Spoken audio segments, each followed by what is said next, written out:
Welcome to Herb 101. I'm Dave with Herbologic. This is part 3 of my series about Gynostemma, and today we're going to talk about why it gets called Southern Ginseng. Now you can see in this picture here that the growing region, part of it is in the south, in China. And so you can get the southern part right, but why the ginseng? Now ginsengs, like Asian or American ginseng, make a set of compounds called ginsenosides.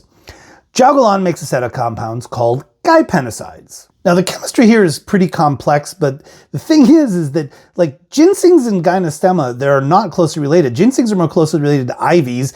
Gynostemma is a member of the cucumber family, but they evolved the same chemical synthesis pathway kind of, to make a suite of things, but there's one that's been studied a lot that's super interesting. In ginseng, this compound is a ginsenoside called RB1.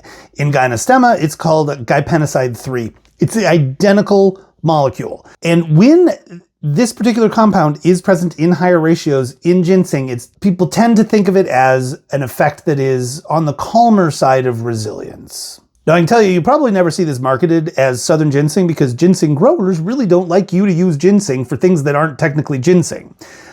However, if you do take American ginseng and you like its sort of calming effect on you, if that's the way it works on you, then you might like Gynostemma. If you like Asian ginseng and its more invigorating effect, then you might not like Gynostemma as much. And I can tell you right now that the compound that we're talking about works because it gets broken down in the gut. So if you take American ginseng or Gynostemma and you're like, what, I got nothing, it probably has to do with the fact that your gut bacteria is not working the way you intended it to. Thanks for watching. Now in part 4, we're going to talk about some misconceptions about how this herb works on your metabolism.